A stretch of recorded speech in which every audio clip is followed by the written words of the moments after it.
ಸುತ್ತಮುತ್ತ ಕೆಲವೊಂದಷ್ಟು ಅನುಮಾನಗಳಿಗೆ ಎಡೆ ಮಾಡಿಕೊಡ್ತಕ್ಕಂಥದ್ದಕ್ಕೆ ಒಂದಷ್ಟು ಷಡ್ಯಂತ್ರಗಳು ಹುನ್ನಾರಗಳು ಭಾಳ ವ್ಯವಸ್ಥಿತವಾಗಿ ಸಂಘಟಿತ ಪಿತೂರಿ ನಿರಂತರವಾಗಿ ಆಗ್ತಾನೆ ಏನು ಬಂದಿದೆ.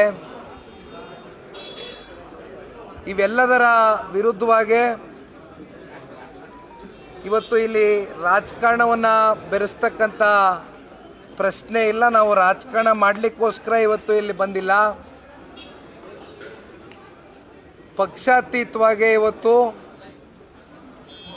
ಅಸಂಖ್ಯಾತ ಕೋಟ್ಯಾಂತರ ಭಕ್ತಾದಿಗಳು ಇವತ್ತು ಕರ್ನಾಟಕ ರಾಜ್ಯದಲ್ಲಷ್ಟೇ ಅಲ್ಲ, ಇವತ್ತು ದೇಶವ್ಯಾಪ್ತಿ ಹಲವಾರು ರಾಜ್ಯಗಳಿಂದ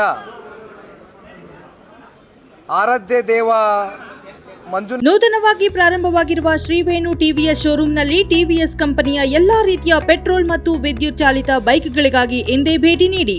ವಿಳಾಸ ಬೈಪಾಸ್ ರಸ್ತೆ, ಮಾರುತಿ ನೆಕ್ಸಾ ಕಾರ್ ಶೋರೂಮ್ ಪಕ್ಕ, ಕೋಲಾರ.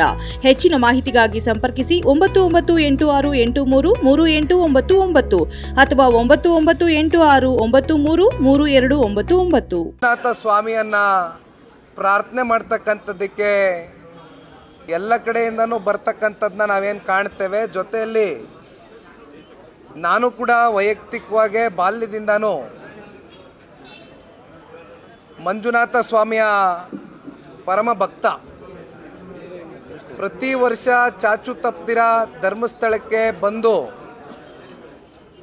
ಮಂಜುನಾಥ ಸ್ವಾಮಿ, ಅಣ್ಣಪ್ಪ ಸ್ವಾಮಿಯ ದರ್ಶನವನ್ನು ಪಡೆದು ಒಂದು ಆಶೀರ್ವಾದವನ್ನು ಪಡೆದುಕೊಂಡು ಹೋಗ್ತಕ್ಕಂಥ ಒಂದು ಸಂಸ್ಕೃತಿ ನಮ್ಮ ಎಲ್ಲರಲ್ಲೂ ಕೂಡ ಇದೆ. ಆದರೆ ಕಳೆದ ಹಲವಾರು ದಿನಗಳಿಂದ ಒಂದು ವ್ಯವಸ್ಥಿತವಾದಂಥ ಒಂದು ಸಂಚು, ಒಂದು ಷಡ್ಯಂತ್ರ ಅಂತಕ್ಕಂಥ ಪದ ಬಹುಶಃ ವಿಧಾನಮಂಡಲದ ಕಲಾಪದಲ್ಲಿ ಈ ಸರ್ಕಾರದಲ್ಲಿ ಒಂದು ದೊಡ್ಡ ಸ್ಥಾನದಲ್ಲಿ ಇರ್ತಕ್ಕಂಥ ಜನಪ್ರತಿನಿಧಿಗಳು ಮಾತನಾಡಿರ್ತಕ್ಕಂಥದ್ದು ಕೂಡ ನಾವು ನೋಡಿದ್ದೇವೆ.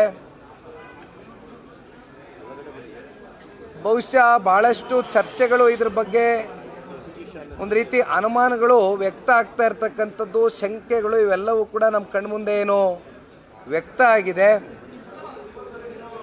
ಇದರಲ್ಲಿ ಎಳ್ಳಷ್ಟು ಕೂಡ ಇಲ್ಲಿಯವರೆಗೂ ಸತ್ಯಾಸತ್ಯತೆ ಹೊರಗಡೆ ಬಂದಿಲ್ಲ.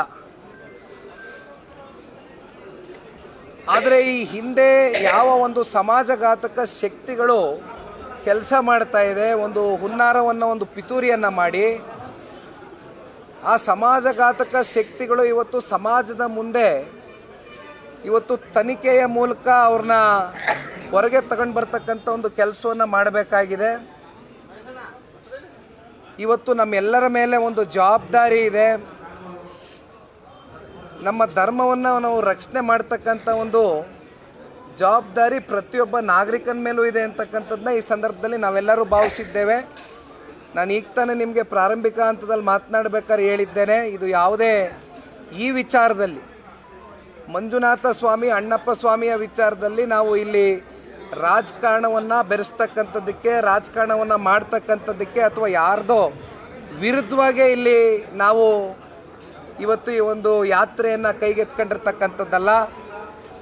ಭಾಳಷ್ಟು ಜನ ಭಕ್ತಾದಿಗಳು ಇವತ್ತು ಈ ಒಂದು ಯಾತ್ರೆಯಲ್ಲಿ ಸ್ವಯಂ ಪ್ರೇರಿತರಾಗಿ ಸ್ವಇಚ್ಛೆಯಿಂದ ನಾವು ಕೂಡ ನಿಮ್ಮ ಜೊತೆಯಲ್ಲಿ ಬರ್ತೇವೆ, ಧರ್ಮಸ್ಥಳದ ಪರವಾಗಿ ನಿಲ್ತೇವೆ ಅಂತಕ್ಕಂಥದ್ದನ್ನು ಈಗಾಗಲೇ ಹಳ್ಳಿಗಳಿಂದ ಜನ ಇವತ್ತು ಬಹಳ ದೊಡ್ಡ ಸಂಖ್ಯೆಯಲ್ಲಿ ಹೊರಟು ಬಂದಿರತಕ್ಕಂಥದ್ದನ್ನ ನಾವು ಧರ್ಮಸ್ಥಳದಲ್ಲಿ ಏನು ಕಾಣ್ಬೋದು. ಇವತ್ತು ವಿಶೇಷವಾಗಿ ಹಾಸನದಲ್ಲಿ ಇವತ್ತು ಈ ಶಾಲೆಯ ಒಂದು ಆವರಣದಲ್ಲಿ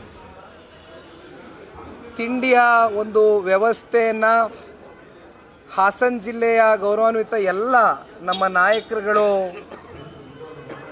ಅಚ್ಚುಕಟ್ಟಾಗಿ ಏರ್ಪಾಡನ್ನು ಮಾಡಿದ್ದಾರೆ. ಏಕೆಂದರೆ ರಾಜ್ಯದಿಂದ ಹಲವಾರು ಜಿಲ್ಲೆಗಳು, ಹಲವಾರು ತಾಲೂಕುಗಳಿಂದ ಭಕ್ತಾದಿಗಳು ಮಂಜುನಾಥ ಸ್ವಾಮಿಯ ದರ್ಶನವನ್ನು ಪಡಿತಕ್ಕಂಥದ್ದಕ್ಕೆ ಏನು ಬರ್ತಾ ಇದ್ದಾರೆ, ಅವರೆಲ್ಲರಿಗೂ ಕೂಡ ತಿಂಡಿಯ ವ್ಯವಸ್ಥೆಯನ್ನು ಮಾಡಬೇಕು ಅಂತಕ್ಕಂಥದ್ದನ್ನ ನಿರ್ಧಾರ ಮಾಡಿ ಜಿಲ್ಲೆಯ ನಾಯಕರು ಇವತ್ತು ಮಾಡ್ಕೊಂಡಿದ್ದಾರೆ. ಹಾಗಾಗಿ ಅವರ ಎಲ್ಲರನ್ನೂ ಕೂಡ ಮಾತನಾಡಿಸ್ತಕ್ಕಂಥದ್ದಕ್ಕೆ ಈಗಾಗಲೇ ನಾವೆಲ್ಲರೂ ಕೂಡ ಇವತ್ತು ಬಂದು ಇಲ್ಲಿ ಕುಳಿತಿದ್ದೇವೆ. ಜೊತೆಯಲ್ಲಿ ರಾಜ್ಯವ್ಯಾಪ್ತಿಯಿಂದ JDLP ನಾಯಕರಾಗಿರ್ತಕ್ಕಂಥ ಮಾನ್ಯ ಸುರೇಶ್ ಬಾಬಣ್ಣವರು ನಮ್ಮ ಜೊತೆಯಲ್ಲಿದ್ದಾರೆ. ಸಾಕಷ್ಟು ಹಿರಿಯ ಶಾಸಕ ಮಿತ್ರರು, ಮಾಜಿ ಶಾಸಕರು, ವಿಧಾನ ಪರಿಷತ್ನ ಸದಸ್ಯರು, ಮಾಜಿ ವಿಧಾನ ಪರಿಷತ್ನ ಸದಸ್ಯರು, ಕಾರ್ಯಕರ್ತರು, ನಾಯಕರುಗಳು, ಜಿಲ್ಲಾಧ್ಯಕ್ಷರುಗಳು, ಒಟ್ಟಾರೆಯಾಗಿ ಎಲ್ಲ ಅಭಿಮಾನಿಗಳು ಕೂಡ ಮಂಜುನಾಥ ಸ್ವಾಮಿಯ ಭಕ್ತಾದಿಗಳು. ಒಟ್ಟಾರೆಯಾಗಿ ನಾವೆಲ್ಲ ಮಂಜುನಾಥ ಸ್ವಾಮಿಯ ಭಕ್ತರು ಅಂತಕ್ಕಂಥದ್ದನ್ನ ಈ ಸಂದರ್ಭದಲ್ಲಿ ತಿಳಿಸ್ಲಿಕ್ಕೆ ಬಯಸ್ತೇನೆ. ನಾವೆಲ್ಲರೂ ಸೇರಿ ಇವತ್ತು ಸತ್ಯದ ಪರವಾಗಿ ನಿಲ್ತಕ್ಕಂಥದ್ದು, ಧರ್ಮವನ್ನು ರಕ್ಷಣೆ ಮಾಡ್ತಕ್ಕಂಥದ್ದಕ್ಕೆ ಇವತ್ತು ನಮ್ಮೆಲ್ಲರ ಒಂದು ಅಳಿಲ್ ಸೇವೆಯನ್ನು ಇವತ್ತಿನ ದಿನ ಈ ಒಂದು ಧರ್ಮ ಸತ್ಯ ಯಾತ್ರೆಯ ಮೂಲಕ ಧರ್ಮಸ್ಥಳಕ್ಕೆ ಹೋಗ್ತಕ್ಕಂಥದ್ದಕ್ಕೆ ಇವತ್ತು ನಾವೇನು ಬಂದು ನಿಂತಿದ್ದೇವೆ. ಇಷ್ಟೇ ಅಲ್ಲ, ಇವತ್ತು ಕಾವಂದರು ಧರ್ಮಾಧಿಕಾರಿಗಳು ಇಡೀ ದಿನ ನಮಗೆ ಅವರ ಬಿಡುವಿಲ್ದಿರೋ ಸಮಯ ಇದ್ದರೂ ಕೂಡ ಜನ ಹೆಚ್ಚಾಗಿ ಬರ್ತಾ ಇರೋದ್ರಿಂದ ತಮ್ಮ ಸಮಯ ನಮಗೊಂದು ನಿಗದಿ ಮಾಡಿದ್ರೆ ಆ ಸಮಯಕ್ಕೆ ನಾವು ಬರ್ತೇವೆ ಗುರುಗಳೇ ಅಂತಕ್ಕಂಥದ್ದನ್ನ ನಾವು ಕೇಳಿದಂಥ ಸಂದರ್ಭದಲ್ಲಿ ಇಡೀ ದಿನ ನಾವು ನಿಮಗೆ ಸಮಯವನ್ನು ಕೊಡ್ತೇವೆ, ನಮಗೆ ಗೊತ್ತಿದೆ ಜನ ಭಾಳ